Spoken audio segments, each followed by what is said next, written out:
നമസ്കാരം. Snake master പ്രോഗ്രാമിലേക്ക് ഏവർക്കും സ്വാഗതം. എന്തായാലും സന്തോഷം. ഒരുപാട് കോളുകൾ രാവിലെ തൊട്ടേ ഒരുപാട് കോളുകൾ വിളിക്കുന്നതെല്ലാം പാറക്കൻ്റെ അടിയിൽ മാളത്തിൻ്റെ അടിയിൽ റോഡിൻ്റെ സൈഡിൽ നിന്ന് പാടത്തിൻ്റെ സൈഡിൽ നിന്നൊക്കെ പറഞ്ഞൊക്കെ അങ്ങ് ഒഴിവാക്കുകയാണ്.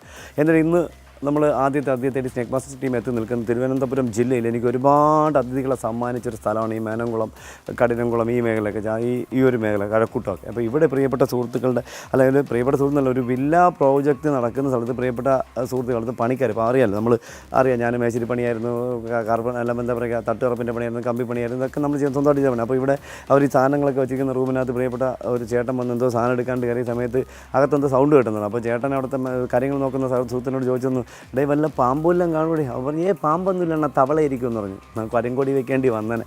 രണ്ടും കൂടെ ചെന്ന് എടുത്തതിൻ്റെ അടിയിൽ പാമ്പിരിക്കുന്നത്. അപ്പോൾ എന്തായാലും നമ്മൾ സമയം കളയുന്നില്ല, നമുക്ക് അവരെ പരിചയപ്പെട്ടതിന് ശേഷം നമുക്ക് നോക്കാം നമ്മുടെ അതിഥി ആരാണ്, ഉണ്ടോ പോയോ എന്ന്. നമസ്കാരം സാർ. സുഖം. എന്തുണ്ട് വിശേഷം? സുഖം. എന്താണ് സുഖം? ഇത്ര ഉള്ള സ്ഥലത്തേ ഉള്ളൂ അല്ലേ? എന്താ പേര്? ഇജാസ്. എവിടെയാണ് ഇജാസിൻ്റെ വീട്? എൻ്റെ വീട് നെടുമങ്ങാട്. ചേട്ടൻ എവിടെയാണ്? കണ്ണംകുളം. ഇവിടുത്തെ നമ്മളിവിടെ തന്നെ അല്ലേ? ഇതിനകത്ത് തന്നെയാണോ വേണ്ടത്, അതോ പുറത്താണോ? അകത്ത് ഇതിനകത്ത്. അതിനുശേഷം തുറന്നിട്ടൊന്നുമില്ല, അടച്ചിട്ട് കണ്ടോണ്ട് വേറെ പോകാനുള്ള വഴികളൊന്നുമില്ല, ഉറപ്പാണ്. മോളിൽ നിന്ന് ഇറങ്ങി. മോളിൽ നിന്ന് എങ്ങനെ ഇറങ്ങി? ഇത്രയും ഹൈറ്റ് കൂടെ. അപ്പോൾ നമുക്ക് എന്തായാലും ഇത്ര കറക്റ്റ് ആ സമയം തൊട്ട് നിങ്ങളിവിടെ ഉണ്ട്. വളരെ ചൂടാട്ടോ. അപ്പോൾ എന്തായാലും നമ്മൾ ഈ സ്ഥലത്ത് വന്നു. അവർ പറയുന്നത് അവരിവിടുന്ന് പോയിട്ടില്ല, ഈ റൂം അടച്ചിട്ടിരുന്നു, മേളിൽ കയറി പോകാനായിട്ട് സാധ്യത കാണുന്നില്ല. പിന്നെ ഇതിൻ്റെ അടിയിൽ എങ്ങാനും ഹോളുണ്ടെങ്കിൽ, ഇത് പഴയ ഇതിനടുത്ത് ടെമ്പററി ആയിട്ട് ചെയ്തൊരു ഷെഡല്ലേ, ഹോളുണ്ടെങ്കിൽ ഹോളിൻ്റെ അടിയിൽ. അപ്പോൾ അവർ അവിടെ നിന്ന് ഇങ്ങോട്ട് കയറി എന്നാണ് പറഞ്ഞത്.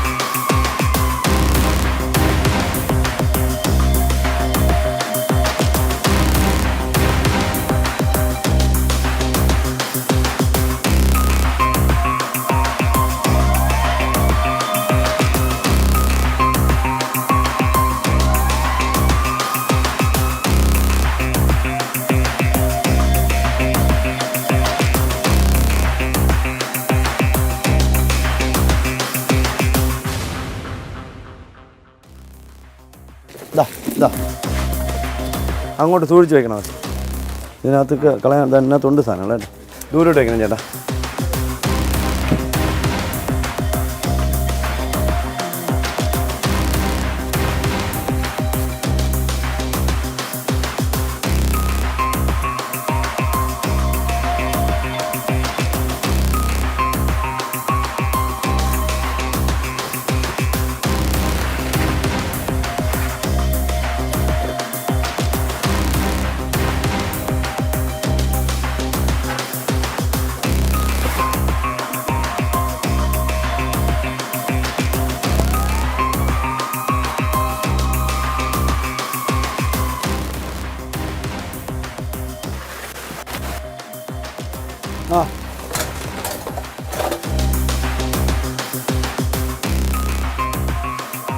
നമ്മളിവിടെ ഇവരവിടെ നിന്ന് ഇങ്ങോട്ട് ഇഴഞ്ഞ് കയറിയത് കണ്ട് എന്നാണ് പറയുന്നത്. പക്ഷെ നമ്മളിപ്പോൾ ഇത്രയും സാധനം മാറ്റിയിട്ടൊന്നും കാണുന്നില്ല.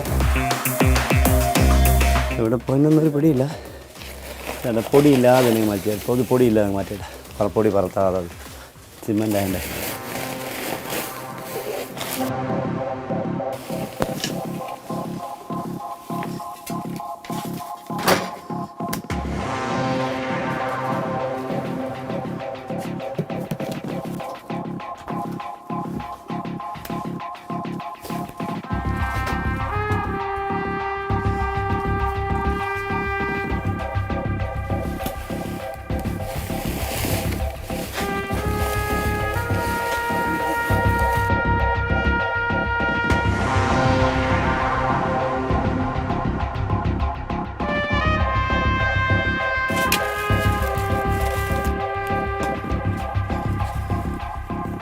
വാങ്ങിക്കുന്ന ആളെയാണ് മറ്റേ കൈമാറുമ്പോൾ പൊടി.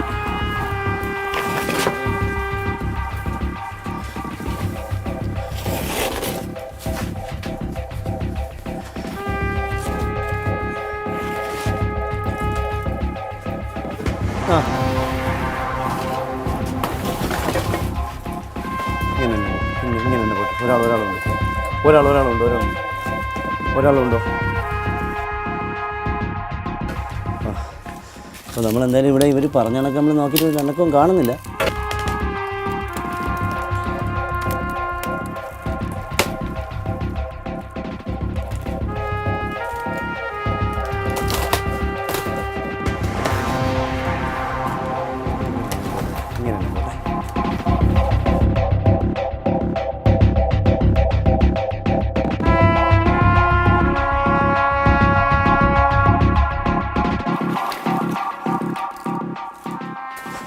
നിൽക്കാൻ പറ്റില്ല അങ്ങനെ.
ഇത് ഇതേപടി ഇങ്ങടുത്ത് ഒരാളെ കുളിച്ചോ.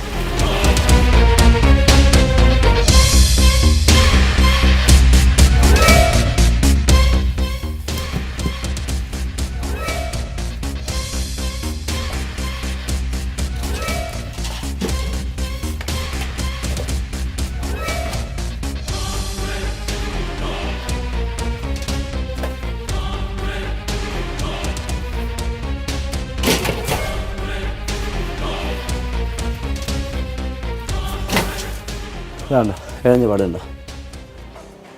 ഉണ്ടോ?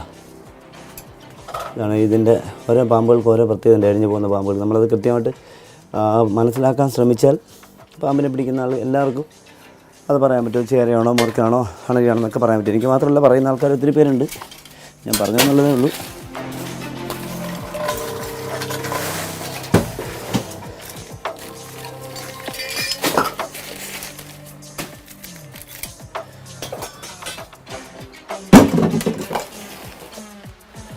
അടിപൊളി. ഇതായിരിക്കും വേണ്ട ചൂരുണ്ടല്ല, അടിപൊളിയായിട്ടിതാ എന്തോ വിളിച്ചാണ്ട അടിപൊളി. ഇത് ഇവർ ഫോട്ടോയൊക്കെ കാണിച്ച് എനിക്ക് ഫോട്ടോ കാണിച്ച് തന്നപ്പോഴേ ഒരു കൊണ്ട് മുട്ടക്കാട്ടം പാമ്പ്. പക്ഷേ മുട്ടക്കാട്ടനൊന്നുമല്ല, ഈ ചെറിയൊരു പാമ്പ് വേണ്ട.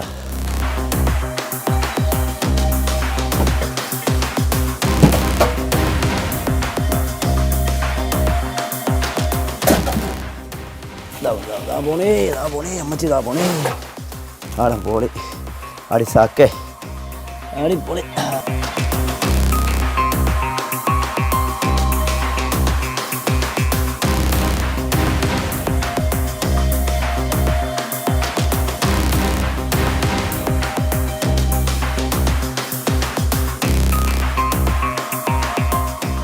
അതാ വലുത്.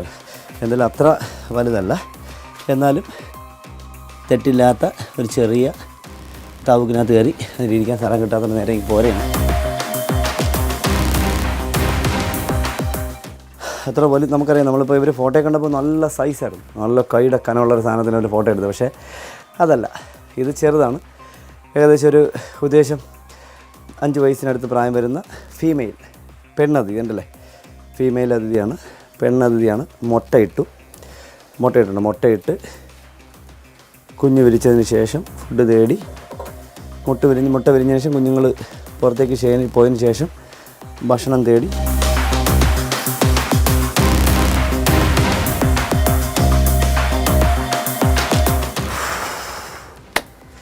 ഒരു രക്ഷയില്ല. അപാര ചൂട് കൂടുമ്പോൾ പാമ്പ് ഇറങ്ങുന്നത്. പക്ഷേ പാമ്പ് ഇങ്ങനെ ഇത്രയും ചൂടുള്ള അതിനകത്ത് നമുക്ക് നിൽക്കാൻ വയ്യ, അത്രയ്ക്ക് ചൂട്. അതിനകത്ത് സുഖമായിട്ട് പാമ്പിരിക്കും. അപ്പോൾ അതിനകത്ത് ഈ ചൂടൊന്നും അല്ല പാമ്പ് ഇറങ്ങി വരാൻ ഒരു പ്രത്യേകതകളൊന്നും എനിക്ക് തോന്നുന്നില്ല. കാരണം ചൂടാണെങ്കിൽ ഇപ്പോൾ അതിനകത്ത് നല്ല ചൂടാണ്. അതിനകത്ത് നമുക്ക് നിൽക്കാം. നമ്മളൊക്കെ വേർത്തൊരു പരുവായി. അദ്ദേഹത്തിൻ്റെ നല്ല തണുപ്പ് കണ്ട, നല്ല തണുപ്പ് അടിപൊളി. അദ്ദേഹത്തിന് തീരെ എനിക്ക് തോന്നുന്നത് എന്തോ ഒരു വയ്യായിക്ക പടം പൊഴിച്ച് മുട്ട ഇട്ടതിന് ശേഷം ഭക്ഷണം തേടി വന്ന അമ്മ അതിഥിയാണ്. ഫീമെയിലാണ്. ഏകദേശം ഒരു 6 വയസ്സിനടുത്ത് പ്രായം വരുന്നു. ഏകദേശം 1 മീറ്ററിൽ കൂടുതൽ ഉണ്ടല്ലേ, 4.5 അടിയോളം. 1 മീറ്റർ എന്ന് പറയുമ്പോൾ 1 മീറ്റർ 3.25 അടിയാണ്. ഇത് 4.5 അടിയോളം നീളമുണ്ട്. എൻ്റെ ഹിപ്പിനേക്കാൾ നീളം. ചേട്ടാ ചാക്കിങ്ങേരാണ്. അപ്പോൾ നമ്മൾ സമയം കളയുന്നു, കാരണം എനിക്കിനി അടുത്തൊരു കോള്, ഒരു എമർജൻസി. കാരണം വീട്ടിൻ്റെ മുറ്റത്ത് 9:30 ഒരു അതിഥിയെ കണ്ടിട്ട് ഒരു 9:30 മുതൽ തിരുവനന്തപുരത്തുള്ള പല ആൾക്കാരെയും വിളിച്ചു. പല ആൾക്കാരെന്ന് വെച്ചാൽ എല്ലാവരും പറഞ്ഞ് ഞങ്ങളുണ്ടെന്ന് പറയുന്നവരൊക്കെ വിളിച്ചു. 9:30 മണി തൊട്ടിപ്പോൾ മണി 12-1 മണിയാവുന്നു, ഇതുവരെ ആരും എത്തിയിട്ടില്ല. അപ്പോൾ എന്തായാലും നമ്മൾ സമയം കളയുന്നില്ല, ഇവിടുത്തെ ദൗത്യം കഴിഞ്ഞു. മറ്റൊരു അതിഥിയുടെ സ്നേക് മാസ്റ്റർ ടീം പവടിക്കോണം എന്ന് പറഞ്ഞ സ്ഥലത്താണ് വിളിച്ചിരുന്നത്. പക്ഷേ ദേഹം മുഴുവനും പൊടിയാണ്. ഇനി ഇതിൻ്റെ ഇടയ്ക്ക് ഷർട്ട് മാറേണ്ടി വരും. നല്ല ചൂടിനെ സഹിക്കാൻ പറ്റില്ല. എനിക്ക് ചൂട് കൂടിയിട്ടൊരു എന്താ പറയുക, ഒരു ഹാർട്ട് ബീറ്റ് ഭയങ്കരമായിട്ട് കൂടുന്നുണ്ട്, ചെസ്റ്റ് പെയിനായിട്ട് വന്ന് തുടങ്ങുന്നുണ്ട്. എന്നാലും സമയം കളയുന്നില്ല, പോകാൻ നമുക്ക് നമ്മുടെ പവടിക്കോണത്ത് മറ്റേ കുഞ്ഞൻ അതിഥി തേടി. ഇന്ന് നമ്മുടെ പ്രിയപ്പെട്ട ഒരു സാറിൻ്റെ വീട്ടിൽ, അദ്ദേഹം സ്ഥലത്തില്ല, അദ്ദേഹത്തിൻ്റെ വൈഫും അപ്പനും അമ്മയൊക്കെ ഇവിടെ ഉള്ളൂ. അപ്പോൾ അദ്ദേഹം രാവിലെ അങ്ങോട്ട് 9:30 അങ്ങോട്ട് ഒരു വീട്ടിൻ്റെ മുന്നിൽ കൂടെ ഒരു ചെറിയ അതിഥി എഴുതുന്നു. വീടിൻ്റെ സൈഡിൽ 2 ചാക്ക് വെച്ചിട്ട് ഇടയ്ക്ക് ആ സമയം തൊട്ട് മാമ ഇവിടെ കാവലിരിക്കുന്നു എന്ന് പറയുമ്പോൾ നമ്മളെന്തായാലും സമയങ്ങളിൽ അവിടെ എത്തി. കുഞ്ഞൻ അതിഥിയാണെന്ന് ഇപ്പോൾ നമുക്ക് ഇന്നലെയൊക്കെ എനിക്ക് കിട്ടിയെല്ലാം വീടുകളിൽ പിടിച്ചു വെക്കുകയാണ്. ഒരു 10ഓളം കേസിൽ പിടിച്ച് കുപ്പിക്കാത്ത കേസിൽ ഞാൻ ഇന്നലെ വീട്ടിൽ ഇപ്പോൾ എടുത്തിട്ടുണ്ടായിരുന്നു. ഇന്നും ഒരു 6ഓളം കേസിൽ വെയിറ്റിങ്ങിലുണ്ട്. ഉള്ളൂരും പ്രശാന്തനൊക്കെ പിടിച്ചു വെച്ചിട്ടുണ്ട്, ചെറിയൊരു കുഞ്ഞന്മാരെയൊക്കെ കഴക്കൂട്ടത്തൊക്കെ. ഇനി അതെല്ലാം പോയി എടുക്കണം. അപ്പോൾ നമ്മൾ പ്രിയപ്പെട്ട സാറ് നമ്മുടെ അടുത്ത് മാമൻ ഇവിടെ നിൽക്കുകയാണ്. നമുക്ക് അദ്ദേഹത്തെ പരിചയപ്പെടാൻ അന്വേഷിച്ച് നമുക്ക് ബാക്കി വിഷയം നമുക്കറിയാം. സുഖം, എന്തുണ്ട് വിശേഷം? ഹലോ, എന്താ പേര്? അനുജിത്ത്.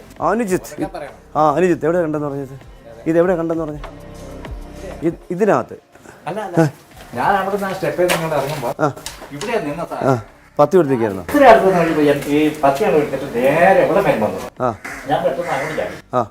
അത് കഴിഞ്ഞപ്പോൾ ഇത് അരിയും കൂടെ പോവുക. അപ്പം ഞാൻ കമ്പ് എടുത്തുകൊണ്ട് ഇങ്ങനെ അടിക്കാനായിട്ട് തുടങ്ങിയത് ചില്ലയൊക്കെയാണ്. അപ്പോൾ അത് ശരിക്കും കൊണ്ടില്ല, നേരെ ഇതിനകത്ത് കയറി. ആ സമയം തൊട്ട് ഒരാളുണ്ട്, പോയിട്ടില്ല. ഇല്ല, അത് അന്നേരം പോലെ ഇരിക്കണേ കസേരയിൽ. ഇപ്പോൾ സ്വർണ്ണം വെച്ചിട്ട് ഇത്രയും സമയം നമ്മൾ കാവിലിരിക്കാറില്ല, അപ്പോൾ അമ്മ വെച്ച് കാവിലിരിക്കും. അപ്പം നമ്മൾ എന്തായാലും സമയം കളയുന്നില്ല. ഇതിനകത്തിനുണ്ട്, പോയിട്ടില്ല അല്ലേ? ഇല്ല. സൈഡൊക്കെ ഉണ്ടോ? ഞാൻ അടച്ചിരുന്ന കാരണം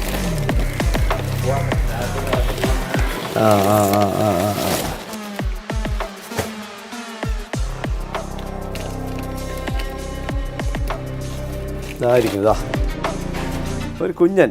ഇപ്പോൾ ഇതിൻ്റെ സീസണാട്ടോ, ഒരു രക്ഷയില്ല. ഇവരുടെ സീസണാണ്. ഇവരിപ്പോൾ മുട്ട വിരിഞ്ഞ് ഇങ്ങോട്ട് എല്ലാ വീട്ടിലും ഇത് തന്നെ. എത്രയും കുഞ്ഞുങ്ങൾ ഒരു രക്ഷയില്ലാതെ ഇങ്ങനെ സഞ്ചരിക്കുന്നു. കഴിഞ്ഞ വർഷത്തിനേക്കാളും കുഞ്ഞുങ്ങൾ നഷ്ടപ്പെടുമെന്നാണ് ഇത്ര വിചാരിച്ചത്. പക്ഷേ കുഞ്ഞുങ്ങൾ ഒരുപാട് കൂടിയിട്ടുണ്ട്.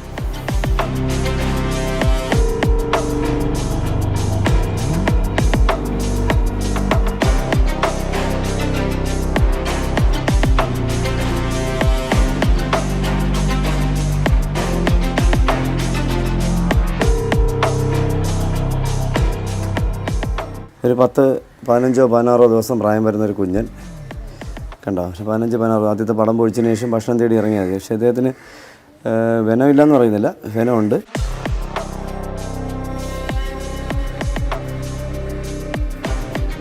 എന്തുകൊണ്ട് പേടിച്ചിട്ട് ദൂരം തന്നെ കാക്ക വല്ല പക്ഷികളെല്ലാം എടുത്തുകൊണ്ടിട്ടാണെന്ന് അറിയില്ല കേട്ടോ. നല്ല പേടിയുണ്ട്, നല്ല പേടി കണ്ടോ. നല്ല പേടി. ഇതിപ്പോൾ ഈ ഏരിയയിലൊക്കെ ഇഷ്ടം പോലെ കാണും കണ്ടോ, ഇഷ്ടം പോലെ കാണും.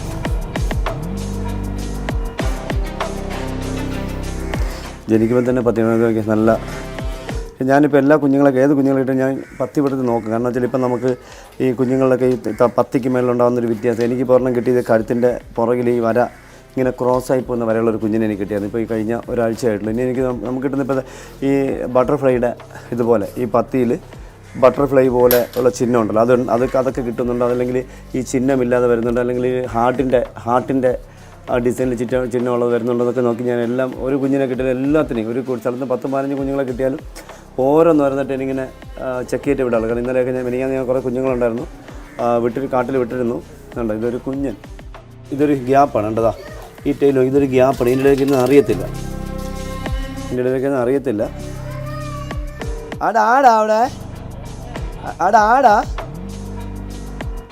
ആടാണ് പാട്ട് പാടുന്നത്.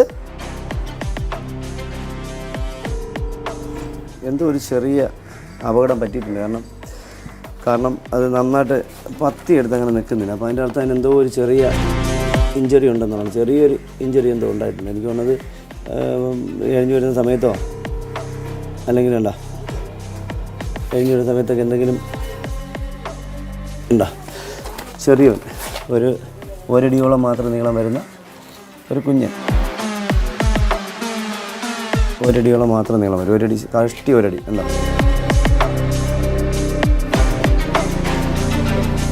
ഒരു ബോട്ടിൽ.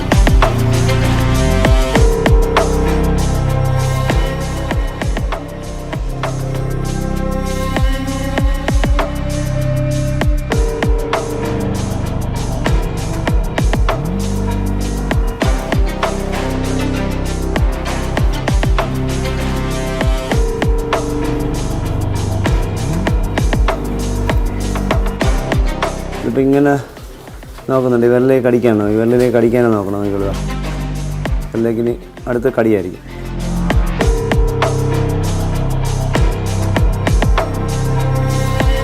ഈ അനങ്ങുന്ന അതിലേക്ക് പെട്ടെന്ന് പിടിക്കും, പെട്ടെന്ന് അടിക്കും. അനങ്ങതിലേക്ക് ഇപ്പോൾ അനങ്ങാതെ ഇവിടെ കടിക്കുന്നില്ല, പക്ഷേ ഈ അനങ്ങുന്ന വസ്തുവിലേക്ക് പെട്ടെന്ന് സർക്കിളിൽ കിട്ടി അപ്പോഴും കടിക്കും. അപ്പോൾ നമ്മൾ എപ്പോഴും മനസ്സിലാക്കേണ്ടത്, നമ്മൾ ഈ അടുത്ത കാലത്തും നമ്മുടെ പ്രിയപ്പെട്ട സുഹൃത്ത് പറയുന്നുണ്ടായിരുന്നു, വലിയ രാജവെമ്പാലേക്കാളും അപകടമാണ് ഒരു ചെറിയ രാജവെമ്പാല, വലിയ മൂർഖനേക്കാളും അപകടമാണ് ചെറിയ മൂർഖൻ. ഇങ്ങനെയൊക്കെ ഒരുപാട് കഥകളുണ്ട്. ശുദ്ധ മണ്ടത്തിലാണ്. ഇതൊന്നും അപകടകാരികളല്ല. എന്നാൽ കടിച്ച വിനമുണ്ട്. മരുന്നെടുക്കണവരെ നമ്മൾ സമയം കളയുന്നില്ല. ഒരുപാട് കോളുകൾ വെയിറ്റിങ്ങിലുണ്ട്. ഇപ്പം നമ്മൾ അദ്ദേഹത്തിനെ ബോട്ടിലാക്കുകയാണ്.